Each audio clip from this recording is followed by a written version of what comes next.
नमस्कार विद्यार्थी मित्रांनो, माझं नाव सुहास बिसे. स्वागत आहे तुमचं सर्वांचं परदा करंट अफेअर्स मराठी या आपल्या मायबोली भाषेतील एज्युकेशनल यूट्यूब चॅनलमध्ये. विद्यार्थी मित्रांनो, आज आहे 27 एप्रिल 2026. आजच्या दिवसाचे जेवढेही चालू घडामोडीचे महत्त्वाचे टॉप प्रश्न बनत असतील ते सर्व प्रश्न आपण या व्हिडिओच्या माध्यमातून पाहणार आहोत. तरी सर्वप्रथम आपण जर नवीन असाल, पहिल्यांदा या चॅनलवरील व्हिडिओ पाहत असाल तर चॅनलला या ठिकाणी अवश्य सबस्क्राईबसुद्धा करून घेऊ शकता. ठीक आहे, चला तर मग आपण आजच्या व्हिडिओला सुरुवात करूया. त्या अगोदर कालच्या व्हिडिओमध्ये जो काही शेवटचा प्रश्न विचारला होता त्या प्रश्नाचं उत्तर जाणून घेऊया. काय होता प्रश्न? भारताने खरेदी करण्याची घोषणा केलेले R-37M क्षेपणास्त्र कोणत्या देशाने विकसित केलेले आहे? तर बऱ्याच विद्यार्थी मित्रांनी अगदी योग्य उत्तर टाईप करून सांगितलं आहे. पर्याय क्रमांक ए रशिया हे या प्रश्नाचं योग्य उत्तर असणार आहे. तर रशिया या देशाने या ठिकाणी विकसित केलेलं आहे R-37M हे मिसाईल हे क्षेपणास्त्र, आणि ते कोणी आता या ठिकाणी खरेदी करण्यासाठीची घोषणा केलेली आहे तर आपल्या भारताने. क्लिअर? आता पाहूया विद्यार्थी मित्रांनो प्रश्न क्रमांक पहिला. टोटल संपूर्ण व्हिडिओमध्ये 12 प्रश्न असतील. सुरुवातीपासून शेवटपर्यंत व्हिडिओ प्रामाणिकपणे पाहण्याचा प्रयत्न करा. एक एक प्रश्न महत्त्वाचा आहे, तुम्ही कोणत्याही परीक्षेची तयारी करा. प्रश्न क्रमांक पहिला काय आहे? अलीकडेच RBIने कोणत्या बँकेचा जो काही परवाना आहे तो रद्द केलेला आहे, कॅन्सल केलेला आहे? प्रश्न क्रमांक पहिल्याचं योग्य उत्तर आहे पर्याय क्रमांक डी, पेटीएम पेमेंट्स बँक या बँकेचा या ठिकाणी जो काही परवाना आहे तो या ठिकाणी रद्द केलेला आहे. तर याच्याबद्दल 2-4 पॉईंट्स आहेत ते लक्षात ठेवायचे आहेत. पेटीएमचे संस्थापक कोण आहेत? तर विजय शेखर शर्मा. या ठिकाणी RBIने पेटीएम बँकेला कधी या ठिकाणी परवाना दिला होता? तर 23 मे 2017ला. त्यानंतर 24 एप्रिल 2026ला RBIने बँकिंग परवाना पूर्णपणे रद्द केला आहे. ही गोष्ट लक्षात ठेवायची आहे. आणि याच्या मागचं कारण काय? तर नियमांचे पालन न केल्याने KYC, कस्टमर ड्यू डिलिजन्स आणि इतर नियामक नियमांचे सतत उल्लंघन केल्याने RBIने पेटीएम पेमेंट बँकेचा जो काही परवाना आहे तो या ठिकाणी रद्द केलेला आहे. ठीक आहे, आज आहे सोमवार, काल होता रविवार, बरोबर. आपला जो काही चालू घडामोडीचा कोर्स आहे तो या ठिकाणी ऑलरेडी लॉन्च झालेला आहे. काल या ठिकाणी टेस्ट अपलोड करण्यात आलेले आहेत. या ठिकाणी तुम्हाला 5 प्रकारे टेस्ट मिळणार आहेत. सगळ्यात पहिला कॉलम आहे 100 मार्काच्या 5 फुल लेंथ टेस्ट, म्हणजे चालू घडामोडीचा जो काही टेस्ट आहेत 100 मार्काच्या अशा 500 मार्काची चालू घडामोडीची टेस्ट तुम्ही कोर्स घेतल्या तुम्हाला मिळणार आहे पहिल्याच या ठिकाणी कॉलममध्ये. दुसरा कॉलम आहे वीकली टेस्ट, त्याच्यामध्ये टेस्ट नंबर पहिली काल अपलोड करण्यात आली आहे. त्याच्यानंतर तिसरा टप्पा आहे, तिसरा कॉलम आहे स्पेशल टॉपिक टेस्ट, बरोबर. त्याच्यामध्ये पहिली या ठिकाणी टेस्ट झाली आहे प्रथम घटनावरील प्रश्न, बरोबर. तो तुम्हाला या कॉलममध्ये दिसेल. तर या दोन्ही टेस्ट काल अपलोड झालेले आहेत. तुम्हाला या ठिकाणी ॲप्लिकेशन ओपन करायचं आहे, व्ह्यू कोर्समध्ये जायचं आहे, त्याच्यामध्ये तुम्हाला या सगळ्या टेस्ट मिळतील, बरोबर. हा जो काही कोर्स आहे तो या ठिकाणी मर्यादित 300 प्रवेशासाठी असणार आहे. म्हणजेच 30 एप्रिल 2026च्या अगोदर जर तुम्ही हा कोर्स खरेदी केला तर कोर्सची किंमत तुम्हाला 365 रुपये मिळेल. 1 रुपये दिवसाला, 30 रुपये महिन्याला, 365 दिवसाला 365 रुपये, बरोबर. या ठिकाणी तुम्हाला काय करायचं आहे? करंट अफेअर्स मराठी नावाचं ॲप्लिकेशन डाउनलोड करायचं आहे, इन्स्टॉल करायचं आहे.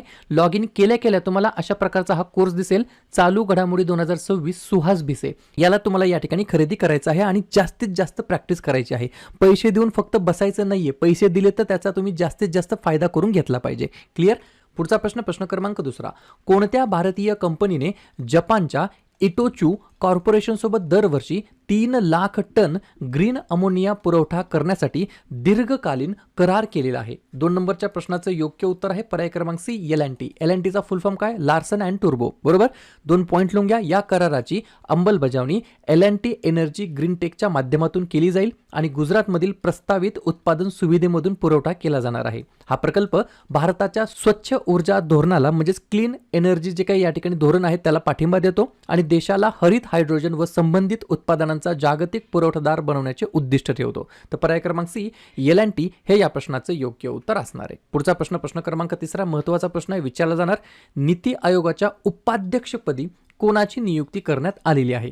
3 नंबरच्या प्रश्नाचं योग्य उत्तर आहे पर्याय क्रमांक बी, अशोक लाहिरी असं त्यांचं नाव आहे. काय नाव आहे? अशोक लाहिरी असं त्यांचं नाव आहे. त्यांना या ठिकाणी नीती आयोगाच्या उपाध्यक्षपदी, व्हाईस प्रेसिडेंट पदी त्यांची नियुक्ती करण्यात आली आहे. कशाच्या, कोणत्या संस्थेच्या? नीती आयोगाच्या. नीती आयोगाबद्दल आपण इन डिटेल पाहूया. नीती आयोग फुल फॉर्म आहे national institution for transforming India. या ठिकाणी नीती आयोगाची स्थापना झाली 1 जानेवारी 2015.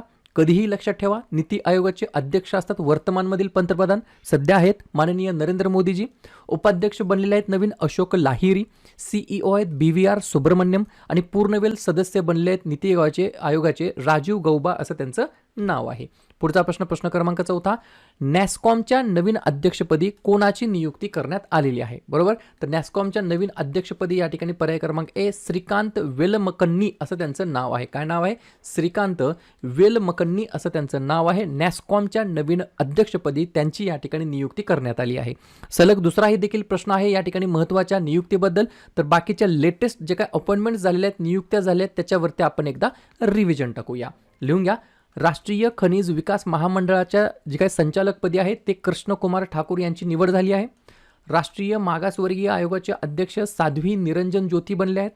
मुंबई महानगरपालिकेच्या पहिल्या महिला आयुक्तपदी अश्विनी भिडे. महाराष्ट्र राज्य खो खो संघटनेच्या अध्यक्षपदी सुनेत्रा अजित पवार. भारत जनगणना 2027 साठी ब्रँड अँबॅसेडरपदी सुदर्शन पटनायक. मोसादचे नवीन पुढील चीफ बनले आहेत, प्रमुख बनले आहेत Roman Goffman. Indian digital payment intelligence कॉर्पोरेशनचे MD आणि CEO बनलेत के सत्यनारायण राजू. फिक्कीचे नवीन महासचिव बनलेत अनंत स्वरूप. राज्यसभाचे उपसभापती बनलेत हरिवंश नारायण सिंह. आणि नॅस्कॉमचे आपण आत्ताच पहिले अध्यक्ष बनलेत श्रीकांत वेलमकन्नी असं त्यांचं नाव आहे. पुढचा प्रश्न क्रमांक 5, एका उपग्रह आधारित अभ्यासामध्ये जगातील सर्वाधिक मिथेन उत्सर्जन करणाऱ्या 25 कचरा स्थळांमध्ये कोणत्या 2 भारतीय कचराभूमींचा समावेश करण्यात आला आहे? 5व्या नंबरच्या प्रश्नाचं योग्य उत्तर आहे पर्याय क्रमांक डी सिकंदराबाद आणि मुंबई या 2 या ठिकाणी भारतीय कचराभूमींचा समावेश करण्यात आला आहे. कशासाठी? तर एका उपग्रह आधारित केलेल्या अहवालानुसार अभ्यासामध्ये जगातील सर्वाधिक मिथेन उत्सर्जन करणाऱ्या 25 कचरा स्थळांच्या यादीमध्ये सिकंदराबाद आणि मुंबई या 2 भारतीय स्थळांचा या ठिकाणी समावेश करण्यात आला आहे. पुढचा प्रश्न क्रमांक 6, सर्वाधिक सौर ऊर्जा क्षमता स्थापन करणारा भारत कितवा देश ठरला आहे? 6व्या नंबरच्या प्रश्नाचं योग्य उत्तर आहे पर्याय क्रमांक सी. तर आपला प्यारा भारत देश या ठिकाणी 2ऱ्या क्रमांकाचा देश ठरला आहे. कशाच्या नंतर? तर स्वाभाविक आहे, पहिला नंबर आहे चीनचा, 2रा नंबर आहे भारताचा आणि 3रा नंबर आहे अमेरिकेचा. कशानुसार? तर एम्बर ग्लोबल इलेक्ट्रिसिटी रिव्ह्यू 2026 यांच्या अहवालानुसार सर्वाधिक सौर ऊर्जा क्षमता स्थापन करण्याच्या बाबतीमध्ये पहिल्या क्रमांकावरती आहे चीन, 2ऱ्या क्रमांकावरती आहे भारत आणि 3ऱ्या क्रमांकावरती आहे अमेरिका. 2-3 पॉईंट लिहून घ्या. 2025 मध्ये जगातील 33.8% वीज नवीकरणीय ऊर्जेतून उत्पन्न झालं आहे. पहिल्यांदाच नवीकरणीय ऊर्जेने कोळशाला जागतिक स्तरावरती मागे टाकले आहे. आणि 3रा पॉईंट, भारताने 2025 मध्ये विक्रमी 38 गिगावॉट सौर ऊर्जा क्षमता स्थापन केली आहे. स्थापन केली म्हणजे काय? इन्स्टॉल केलेली आहे, असं नाही की फक्त पास केलेली आहे, इन्स्टॉल करून टाकली आहे. ठीक आहे.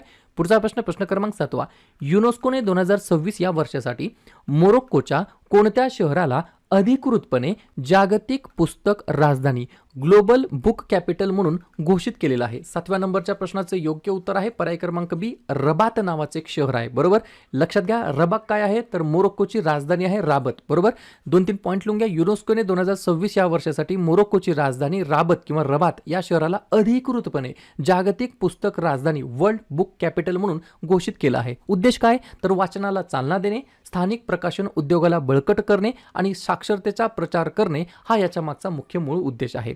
पुढचा प्रश्न क्रमांक 8, कोणत्या पक्षाच्या राज्यसभेतील 7 खासदारांचा गट भाजपमध्ये नुकताच सामील झालेला आहे? तर पर्याय क्रमांक ए फॉर आप, AP आम आदमी पार्टी. बरोबर, 2-3 पॉईंट लिहून घ्या. 7 खासदारांनी तसे पत्र सभापती CP राधाकृष्णन यांना दिले आहे. आणि हे जे काही 7 खासदार आहेत ते कोण कोण आहेत? राघव चड्डा, संदीप पाठक, अशोक कुमार मित्तल, माजी क्रिकेटपटू हरभजन सिंग, राजेंद्र गुप्ता, विक्रमजीत सिंग साहनी आणि स्वाती मालीवाल. बरोबर, यामध्ये जे काही अशोक कुमार मित्तल आहेत हे आपचे राज्यसभा उपनेते होते. ही देखील गोष्ट तुम्हाला लक्षात ठेवायची आहे. आम आदमी पार्टी या पक्षाचे हे राज्यसभेतील 7 खासदार होते जे की या ठिकाणी नुकतेच भाजपमध्ये आलेले आहेत, विलन झालेले आहेत. 9वा प्रश्न, नासाने आपला पुढील प्रमुख वेधशाळा प्रकल्प म्हणून 2026 मध्ये कोणती अंतराळ मोहीम प्रक्षेपित करण्याचे नियोजन केलेले आहे? 9व्या प्रश्नाचे योग्य उत्तर आहे पर्याय क्रमांक डी. थोडंसं प्रोनाउन्सिएशन अवघड आहे, लिहून घ्या. Nancy Grace Roman space telescope. काय? Nancy Grace Roman space telescope. बरोबर, आता या ठिकाणी हे काय करणार आहे ते डार्क एनर्जी, डार्क मॅटर, आकाशगंगा निर्मिती आणि दूरस्थ ग्रहमाला यांचा या ठिकाणी स्टडी करेल, अभ्यास करेल, त्याच्यासाठी मदत करेल, हेल्प करेल. पुढचा प्रश्न क्रमांक 10, 2027च्या जागतिक पॅरा ॲथलेटिक्स चॅम्पियनशिपचे यजमानपद भूषवण्यासाठी कोणत्या शहराची निवड झालेली आहे? 10व्या नंबरच्या प्रश्नाचं योग्य उत्तर आहे पर्याय क्रमांक सी ताश्कंद उझबेकिस्तान हे या प्रश्नाचं योग्य उत्तर असणार आहे. काय? ताशकंद उझबेकिस्तान हे या प्रश्नाचं योग्य उत्तर असणार आहे. तर 2027च्या जागतिक पॅरा ॲथलेटिक्स चॅम्पियनशिपचे यजमानपद भूषवण्यासाठी ताशकंद उझबेकिस्तान या शहराची निवड झालेली आहे. पुढचा प्रश्न, इलेक्ट्रॉनिक्स आणि माहिती तंत्रज्ञान मंत्रालयाने कोणत्या संस्थेमध्ये स्वदेशी बनावटीच्या सिलिकॉन फोटोनिक्स सोल्युशनचे अनावरण केलेले आहे? तुम्हाला आज असं जाणवत असेल की सर सगळेच प्रश्न थोडेसे या ठिकाणी कॉम्प्लिकेटेड वाटत आहेत, अवघड वाटत आहेत. काही काही गोष्टी महत्त्वाच्या असतात एक्झामच्या दृष्टिकोनातून, त्यामुळे अशा प्रकारचे प्रश्न सिलेक्ट करून या ठिकाणी आपल्याला प्रोव्हाइड केले जातात. 11व्या नंबरच्या प्रश्नाचं योग्य उत्तर आहे पर्याय क्रमांक बी, IIT मद्रास हे या प्रश्नाचं योग्य उत्तर असणार आहे. तर इलेक्ट्रॉनिक्स आणि माहिती तंत्रज्ञान मंत्रालयाने IIT मद्रास या संस्थेमध्ये स्वदेशी बनावटीच्या सिलिकॉन फोटोनिक्स सोल्युशनचे अनावरण केलेले आहे. शेवटचा प्रश्न, प्रश्न क्रमांक 12वा, थॉमस अँड उबर कप हा जो काही कप आहेत, हे जे काही या ठिकाणी कप्स आहेत, ट्रॉफीज आहेत, खालीलपैकी कोणत्या खेळाशी संबंधित आहेत? 12व्या नंबरच्या प्रश्नाचं योग्य उत्तर आहे पर्याय क्रमांक ए, बॅडमिंटन हे या प्रश्नाचं योग्य उत्तर असणार आहे. सोबत यालाच लागून लेखी प्रश्न लिहून घ्या.